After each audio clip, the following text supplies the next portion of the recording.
हमारे हमसाये मुल्क भारत ने उतने ही जोशो खरोश के साथ अपना योम आज़ादी मनाया जिस तरह पाकिस्तान में 14 अगस्त को मनाया गया। लेकिन इंटरेस्टिंग बात यह है कि ना सिर्फ भारत के अंदर योम आज़ादी सेलिब्रेट किया गया है बल्कि Canada, USA, Italy, Spain, Paris और इसके साथ साथ ऑस्ट्रेलिया समेत 160 ममालिक में हमारे हमसाये मुल्क भारत का योम आज़ादी सेलिब्रेट किया गया है। क्या कहना चाहेंगे आप इसके ऊपर? जी अस्सलाम वालेकुम, मेरा नाम अली रज़ा है और मैंने देखा है कि इधर भी लोग काफ़ी जोश व खरोश से कोशिश करते हैं कि हम अपना योम आज़ादी मनाएं, बट आई डोंट नो कि लोग बाहर भी जाते हैं, कोशिश करते हैं कि हमारे मुल्क का नाम भी रोशन हो और लोग हमारे मुल्क को पहचाने। इवन के हम लोग व्लॉग भी बनाते हैं और उसमें पहचान करवाने की कोशिश करते हैं कि ये हमारे मुल्क का झंडा है, हम पाकिस्तानी हैं और हम एक अच्छी कौम से, एक अच्छे मुल्क से तल्लक रखते हैं। ना ना ना ना ना, बाहर जाकर तुम लोग ये नहीं बोलते तुम लोग पाकिस्तानी हो, तुम लोग जाके बोलते हो कि हम इंडियन है। ठीक है, तुम्हें लोग पाकिस्तानी समझ लेते हैं ना, तुमसे दूर ही भागते हैं। उस छूटते सोचते साला फटफटा ना जाए कहीं ना कहीं, कोई भरोसा नहीं है इसका। अच्छे लोग कौन से अच्छे लोग बे हैं? जहां मर्जी हक देते हो, जहां मर्जी मूतना चालू कर देते हो, जिस मर्जी छोटी बच्ची को देखते हो उसके साथ गलत काम करने की सोचते हो, गलत सारे उल्टे काम करते हो। बड़े अच्छे लोग हो तुम, हैं बड़े अच्छे मुल्क से आते हो। अभी ताजा ताजा एक बेचारा ब्लॉगर था, साइकिलिस्ट था, उसको लूट लिया। फिर एक आई थी वो मदद करने तुम लोगों की, उसका 5 दिन तक तुमने तो बेचारी का नाश कर दिया तुमने। तो बड़े अच्छे लोग हो, है ना? जाहिल की औलाद। आई डोंट नो कि शायद उनकी आबादी ज़्यादा है, उनके लोग, उनका रेफरेंस ज़्यादा है, उनके पास शायद पावर ज़्यादा है। मैं इस बात को समझ नहीं सका, बट मैं इस बात पे ज़रूर एहतजाज करता हूँ या इसको बुरा समझता हूँ कि यार एटलीस्ट ये भी दूसरे मुल्क की तरह मुल्क ही है, यहाँ पे भी इंसान ही रहते हैं, तो कम से कम इनका योम आज़ादी तो मनाना। वो देश है, वो मैं देश नहीं है, टट्टी है वो, सुसु है, पार्टी है, पता नहीं क्या क्या है वो। योम आज़ादी, यहाँ इंसान रहते हैं वहाँ पे, वहाँ जानवर रहते हैं, सूअर रहते हैं, गधे के बच्चे रहते हैं, सारे सारे जाहिल की औलादें रहती हैं वहाँ पे। उसे हम एक अड्डा बोलते हैं, वो जो फटने वाली कौम है ना, उसका अड्डा बोलते हैं। 24 करोड़ ज़ॉम्बी, 24-25 करोड़ जितने ज़ॉम्बी है साले, एक दूसरे को मार के खा के रहते हैं। कोई गलती से तीसरा चला जाए तो उसके तो बोटी बोटी नोच डालते हो। मुझे अभी भी, मैं जब भी उनकी वीडियो देखता हूँ कि कैद आज़म ने कैसे वो खून से लथपथ ट्रेन जो इधर दिल्ली से लाहौर आई, ठीक है, ये मुल्क बड़ी कोशिशों और मेहनतों के बाद लिया गया, ठीक है, तो एटलीस्ट इन मुल्कों को चाहिए कि खुदारा इस मुल्क को भी देखें, यहाँ के भी लोग हैं, मनाने से आपका जाता कुछ नहीं। या तो ना पाकिस्तानी साले इंसान थोड़ी ना ज़ॉम्बीज़ आएंगे, इनको नहीं पता, कभी अपनी हिस्ट्री झाँक के ठीक से देखते नहीं है। इनको जो पढ़ा दिया गया है उसी लाइन पे चलते रहते हैं, क्योंकि इनके जहन में यही चीज़ें डाली जाती हैं ना। कभी पढ़ी होती हिस्ट्री तो पता लगता कि वहाँ से ट्रेन कट के आई थी यहाँ पे, हमारे कितने सिख भाई बहनें, उनके साथ क्या हुआ था, वो आज भी अगर जिंदा है, उनकी जवानी वो सुन के ना खौफनाक मंजर, दिल दहल जाता है। नूआखली में क्या करा था, 10,000 हिंदू औरतों के साथ जो करा था ना, वो आज भी याद है बेटा। और तुम्हारा देश नहीं है और तुम लोग नहीं हो, तुम जानवर हो, जाहिल हो। तुम लोगों के साथ दोस्ती मतलब वो भी उसी कैटेगरी में गिनने जाते हैं। कहता है ना गेहूं के साथ घुन भी पिसता है, तो वही हाल है। तुम लोगों के साथ दोस्ती, तुम लोगों का योम आज़ादी मनाना मतलब गेहूं के साथ घुन को पिसना।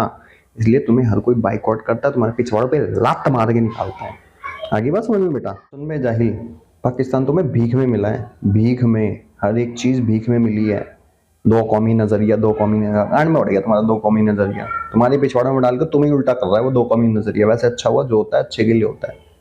वही दो कौमी नज़रिया तुम्हारे पिछवाड़ों में तुम्हारी मिसाइलें घुसा कर तुम्हें निकल रहा है। बहुत अच्छा है, तुम्हें कोई जानों का नजराने तुम लोगों ने नहीं दिए, ठीक है ना? भीख में मिला था। बात काट रही हूँ, इंडिया ने अपनी रिस्पेक्ट खुद बनाई है, इसमें कोई शक नहीं कि हमारे बुजुर्गों ने हमारे प्यारे पाकिस्तान को बनाने के लिए बड़ी कुर्बानियाँ दी हैं, बड़ी जानों के नजराने दिए हैं। लेकिन आप ये देखें ना कि उसके बाद हमने अपने मुल्क का हाल क्या किया। अगर आज पूरी दुनिया इंडिया की रिस्पेक्ट कर रही है और इंडिया का योम आज़ादी सेलिब्रेट कर रही है और पाकिस्तान का सेलिब्रेट नहीं कर रही, ये देख कर एज अ पाकिस्तानी अगर आपको, मुझे और ये भाई को तकलीफ हो रही है तो इसमें हमारी गलती है। एज अ पाकिस्तानी हमारा कसूर है कि हमने इंटरनेशनल लेवल पर अपने मुल्क का वो वक़ार नहीं कायम कर सके जो इंडिया ने कर दिया है। जी आप बिल्कुल सही कह रही हैं, मैं इस बात से टोटली एग्री भी करता हूं, बट इस बात को देखने के और भी थोड़े से पॉइंट ऑफ व्यू जो कि मैं समझता हूं। लेट से ये हमारे मुल्क के लिहाज से है कि हम इंटरनली मुल्क के अंदर क्या हो रहा है, ठीक है। अगर लेट से हमारे पास इन्फ्लेशन ज़्यादा है, हमारे लोगों को मतलब उस तरह उस वैल्यू के लिहाज से पैसे नहीं मिल रहे, लोग यहाँ पे काम नहीं करना चाहते, अगर करते भी हैं तो उनको मेहनत ज़्यादा करवाई जाती है, पैसे कम दिए जाते हैं, वो भी ऐसे जैसे किसी गुलाम को दिए जा रहे हैं, उसकी मेहनत के एवज नहीं दिए जा रहे। ये बात बिल्कुल सही है, एग्री करते हैं हम इस बात से।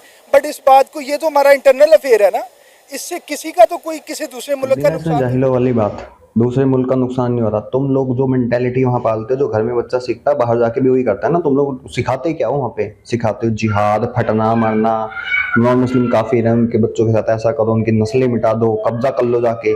तो क्या होगा उस पे? वो तुम्हारे यूं में अबे अंदर, तुम घर के अंदर तुम जहर खा के मर जाओ, चलो घंटा फर्क नहीं पड़ता किसी को। तुम अपने आप को निकल जाओ, पड़ोसी के बच्चे खा जाओ, तुम ऐसे खाते तो हो पड़ोसी के बच्चे, तुम घंटा फर्क नहीं किसी को पड़ता। लेकिन जब दूसरे घर में जाते हो ना, तो वहाँ के रूल के हिसाब से चलना पड़ता है।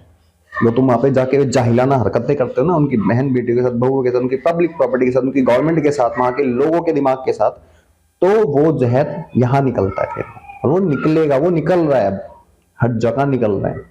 अभी तो और लतियाए जाओगे। लेकिन आप ये देखें कि हमारे पाकिस्तानी दूसरे मुल्कों में जाके करते क्या हैं। सॉरी टू से आप देखें कि कितने ममालिक ऐसे हैं जहाँ पे गेट आउट पाकिस्तानी की कैंपेन चल रही है। आप दूर ना जाएं, ये आप तकरीबन 2.5 जो घंटे के सफ़र पे जो हमारा यूएई मुल्क है, दुबई जिसको भी हम कहते हैं, जहाँ पे हर साल लाखों पाकिस्तानी जाते हैं।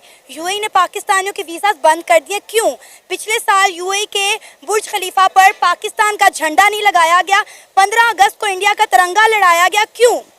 हालांकि वो एक मुस्लिम मालिक है, उस लिहाज से भी अगर देखा जाए, नो डाउट जिस तरफ ये मुल्क जा रहे हैं, मुझे अभी भी मैं जब पढ़ता हूँ और मौलाना इसरार साहब की वो चीज़ें सुनता हूँ, व्लॉग वगैरह, तो मुझे उससे यही ख्याल आता है कि कहीं ना कहीं ये सारी चीज़ें गजवा इनकी तरफ जा रही है। बाहर जाके जो तुम लोग गंदी हरकतें करते हो, ग्रूमिंग गैंग चलाते हो, वहाँ पे छोटी बच्चों के साथ गलत काम करते हो, जो वहाँ जाके पब्लिक प्रॉपर्टी का, गवर्नमेंट का, वहाँ के लोगों का चोरी चकारी, ये सब चीज़ें करते हो, वहाँ पे कब्जा करने की कोशिश करते हो, तो तुम्हारे साथ यही होगा, ठीक है ना। और रही सऊदी की बात, तो उसको कहीं ना कहीं अकल आ चुकी है इस चीज़ की कि भैया सबके साथ चलना पड़ेगा, नहीं तो हम तो अकेले अलग थलग पड़ जाएंगे, इकट्ठे रहेंगे तो सीधे ये बात है, तुम लोग सारे के जाहिल हो, मरोगे। इसलिए उसको समझ में आ चुका है, इसलिए वो अपना सही राह पे चल रहा है। मेंटेलिटी की बात, ये मेंटेलिटी जो है कहीं ना कहीं गजवाई हिंद की तरफ जा रहा है। बेटा जो हमारे देश का माहौल है इस टाइम, और जो यहाँ का प्राइम मिनिस्टर है, कहीं भगवाए पाकिस्तान ना हो जाए, समझ गया। ये मेंटालिटी लेके ये लोग बाहर जाते हैं और फिर कहते हैं कि हमें लात क्यों मारी जाती है, गेट आउट क्यों बोला जाता है, हमारे पिछवाड़े में मिर्ची वाले डंडे क्यों घुसा दिए जाते हैं।